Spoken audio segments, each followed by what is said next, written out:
안녕하세요. 오늘 우리가 깊이 파고들 기업은 바로 오라클입니다. 9월 9일 2026 회계연도 1분기 실적 발표를 코앞에 쥐고 있는데요. 최근 S&P 500 지수를 이끄는 텐타이탄 이 중 하나로 당당히 이름을 올리면서 와, 투자자들 기대감이 정말 대단합니다. 2020년 이후 주가가 300% 넘게 올랐는데 그 중심에는 역시 클라우드하고 AI, 이 큰 흐름에 올라탄 과감한 전략이 있었던 거죠. 그래서 오늘 이 시간에는 오라클의 지금 상황, 또 미래 계획, 그리고 이번 실적 발표에서 우리가 뭘 봐야 하는지, 뭐 혹시 숨겨진 위험은 없는지 이런 것까지 좀 자세히 살펴보려 합니다. 이번 분기 성적표가 왜 이렇게 중요할까요? 그리고 이 거대 기술 기업 오라클을 이해하는 데 필요한 핵심, 그걸 같이 한번 찾아보죠. 네, 오라클은 정말이지 기술 산업의 어떤 거대한 전환기, 이걸 상징적으로 보여주는 사례라고 할 수 있습니다. 뭐 수십 년간 데이터베이스 시장의 절대 강자였잖아요. 근데 이제는 클라우드, 특히 AI 시대를 위한 인프라 제공 기업으로 완전히 정체성을 바꾸고 있어요. 이런 변화에 대해서 시장 평가는 굉장히 호합니다. 지금 오라클 주식에는 상당한 프리미엄, 그러니까 높은 기대치가 반영된 가치가 매겨져 있는 거죠. 오늘 저희는 오라클의 핵심 성장 엔진, OCI라고 하죠. 오라클 클라우드 인프라, 이거 현주소랑이요. 또 경쟁 치열한 클라우드 시장에서 오라클만이 가진 차별점은 뭔지, 그리고 이제 월스트리트가 오라클 미래를 볼 때 어떤 재무지표들을 딱 보고 있는지 이걸 좀 집중적으로 분석해 볼까 합니다.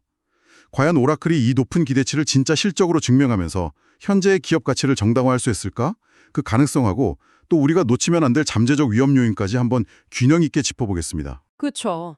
불과 몇 년 전만 해도 오라클 하면 대부분 그냥 안정적이긴 한데 약간 좀 오래된 느낌?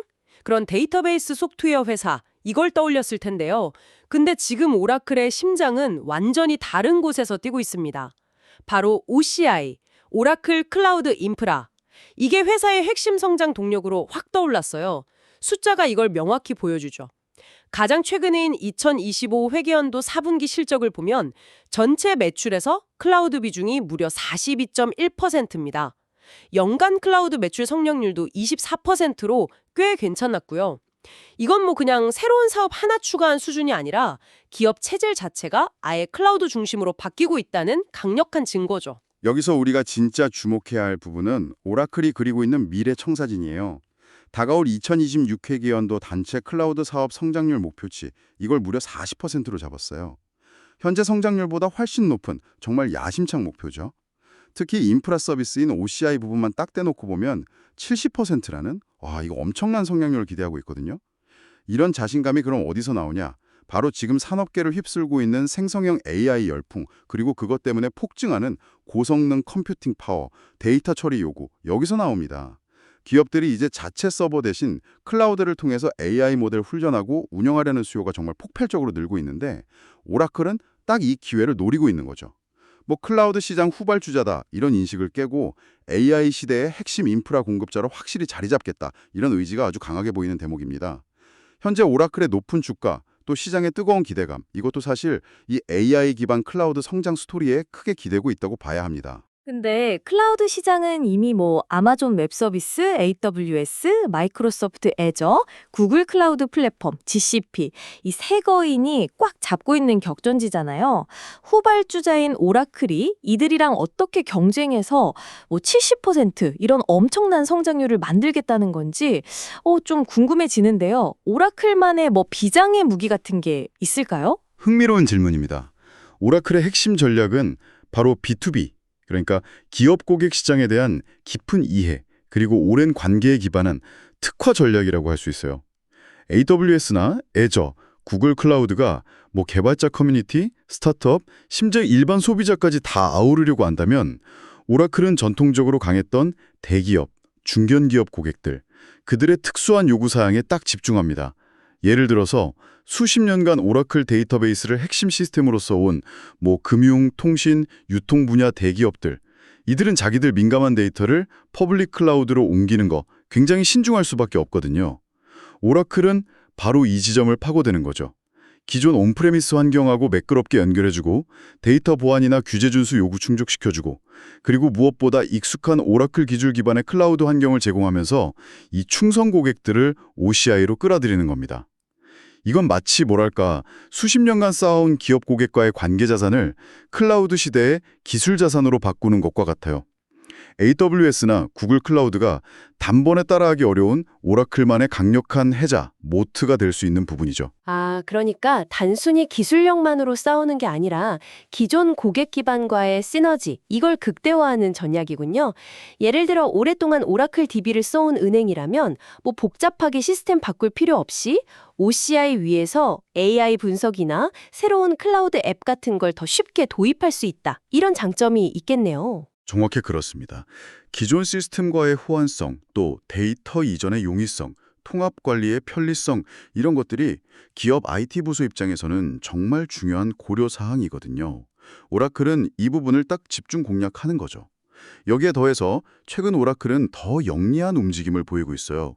바로 경쟁사인 마이크로소프트 애저나 구글 클라우드, 심지어 AWS하고도 손을 잡고 파트너십을 확대하고 있다는 점입니다.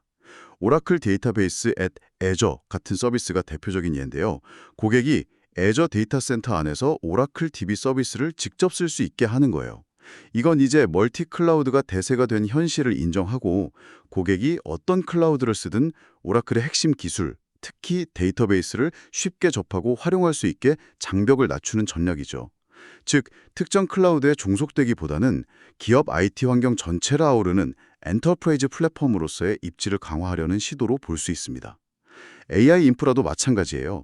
엔비디아와 긴밀하게 협력해서 최신 GPU를 OCI에 빨리 도입하고 또 AI 스타트업들과 파트너십 맺어서 OCI 기반의 AI 생태계를 만들려는 노력도 같이 하고 있습니다.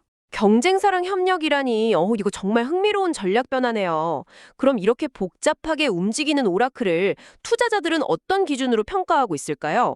이번 실적 발표에서 특히 주목해야 할 핵심 지표들 뭐가 있을지 좀 짚어주시죠. 클라우드 성장, 그리고 70%에 달하는 OCI 성장 목표, 이걸 실제로 달성하고 있는지 아니면 뭐 그 근처라도 가고 있는지, 이게 가장 중요해요. 시장의 높은 기대치를 만족시키는 성장 속도를 보여줘야 하는 거죠. 두 번째는 대규모 자본 지출, 즉 CapEx입니다. AI와 클라우드 수요를 감당하려고 오라클이 전 세계적으로 데이터 센터 짓는데 정말 막대한 투자를 쏟아붓고 있거든요. 텍사스에 짓고 있다는 스타게이트 같은 초대형 프로젝트가 대표적이고요. 2025 회계연도에 연간 한 21억 달러 수준이었던 캐펙스가 2027년에는 무려 40억 달러까지 확 늘어날 걸로 예상됩니다. 40억 달러요? 연간 투자액이. 와, 상상하기 어려운 규모네요. 우리 돈으로 거의 50조 원이 훌쩍 넘는 돈인데. 네, 그렇죠. 이 천문학적인 투자가 과연 미래의 매출과 이익으로 얼마나 효율적으로 연결될 수 있을지 투자자들은 아주 면밀히 따져볼 겁니다. 엄청난 돈을 붓는데 그만큼 성과가 안 나오면 큰 문제잖아요. 네, 맞아요. 그런 투자가 계속되면 재무적인 부담도 만만치 않겠어요. 바로 그 점이 세 번째 핵심 지표랑 연결됩니다. 바로 잔여 계약 이행 의무, RPO, 또는 흔히 말하는 백로그입니다.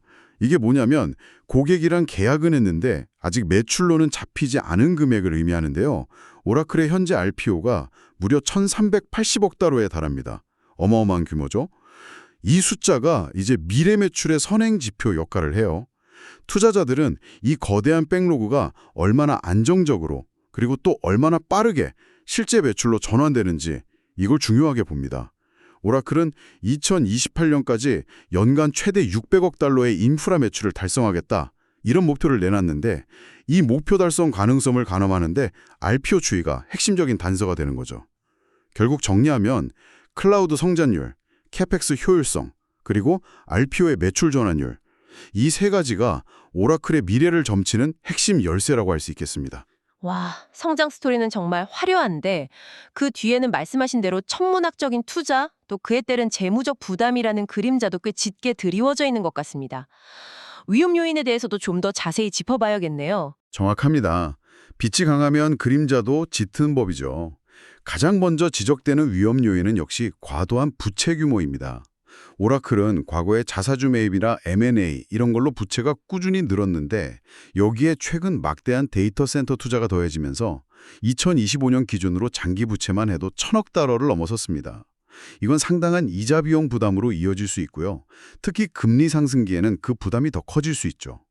두 번째 위험 요인은 아까 말씀드린 캐펙스 급증에 따른 수익성 악화 가능성입니다. 연간 400억 달러에 달하는 투자는 필연적으로 감가상각비 증가나 운용비용 상승을 가져옵니다. 클라우드 매출이 아무리 빨리 늘어도 이 비용 증가 속도를 따라잡지 못하면 영업이익률, 오퍼레이팅 마진이 하락할 수 있어요. 투자자들이 가장 우려하는 시나리오 중 하나죠. 성장 없는 이익만큼이나 이익 없는 성장도 경계 상황이니까요. 그러니까 매출이 목표대로 막 40%씩 팍팍 성장하더라도 그 성장을 위해서 쏟아부은 투자 비용 때문에 실제 남는 이익은 오히려 줄어들 수도 있다. 이런 이야기군요. 성장과 수익성 사이에서 균형을 잘 잡는 게 오라클에게 주어진 가장 큰 숙제처럼 들리네요. 네, 핵심을 짚으셨습니다. 그래서 시장은 이번 실적 발표에서 단순히 매출 성장률 숫자만 보지 않을 거예요.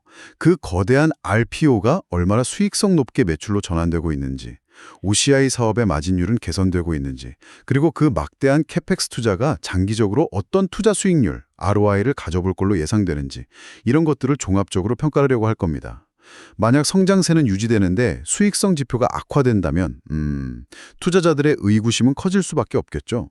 오라클 경영진이 컨퍼런스 콜에서 이 부분에 대해 얼마나 설득력 있는 설명을 내놓을지, 이것도 중요한 관전 포인트입니다. 이런 위험 요인들에도 불구하고 현재 시장의 기대치는 여전히 높은 편인 것 같습니다.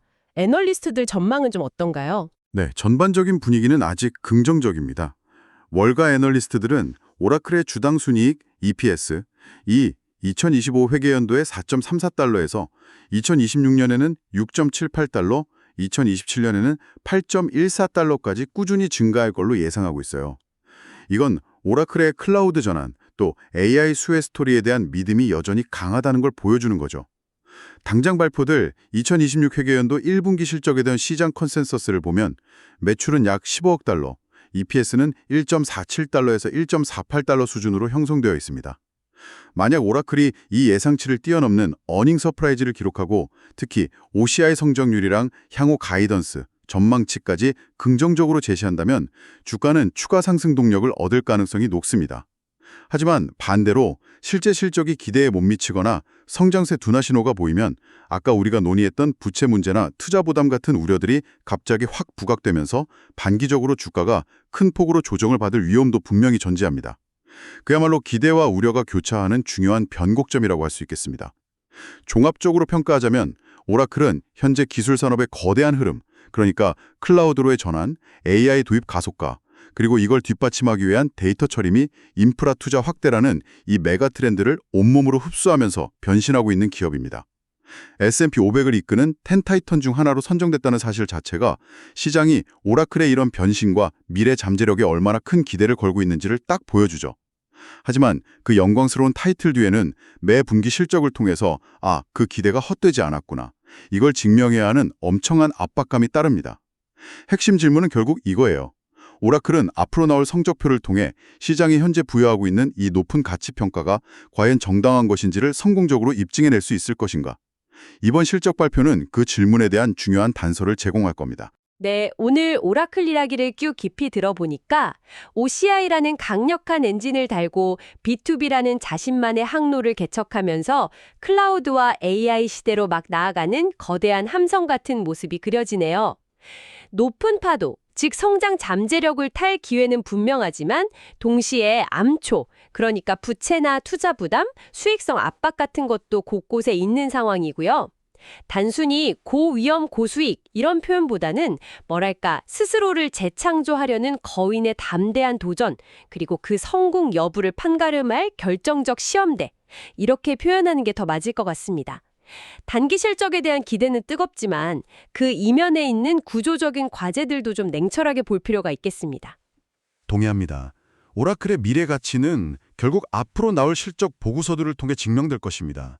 클라우드, 특히 OCI의 성장세가 시장 기대를 충족시키면서 계속될 수 있는가? 막대한 투자가 실질적인 수익성 개선으로 이어지는가? 또 꾸준한 현금 흐름 창출을 통해 재무 건전성을 관리할 수 있는가? 이런 질문들에 대해 오라클이 긍정적인 답을 꾸준히 내놓을 수 있다면 현재의 높은 기업 가치는 충분히 정당화될 수 있습니다. 하지만 만약에 성장 엔진에 좀 이상 신호가 감지되거나 투자 효율성이 기대에 못 미친다면 시장의 평가는 언제든 냉정하게 돌아설 수 있다는 점, 이걸 염두에 둬야 합니다. 따라서 오라클에 대한 관심은 단기적인 주가 변동에 막 흔들리기보다는 이런 핵심 동인들의 장기적인 추세를 확인하면서 좀 신중하게 접근하고 또 잠재적 위험 요인에 대한 경계심을 잃지 않는 자세가 중요해 보입니다. 이것이 여러분께서 오라클이라는 복잡하고 역동적인 기업을 이해하는 데 있어 핵심적인 관점이 될 것입니다. 오늘 오라클의 현재와 미래 전략, 그리고 우리가 주목해야 할 지점들을 상세히 짚어봤습니다. 정말 흥미로운 기업임에 틀림없는데요. 여기서 한 걸음 더 나아가서 이런 질문을 던져보는 건 어떨까요? 오라클이 지금 강력하게 밀고 있는 이 기업 고객 중심, 엔터프라이즈 중심 클라우드 전략이 과연 장기적으로 AWS, 애저, 구글 클라우드가 꽉 잡고 있는 기존 클라우드 시장 판도를 근본적으로 뒤흔들 수 있을까요? 아니면 그냥 특정 틈새 시장의 강자로 남게 될까요?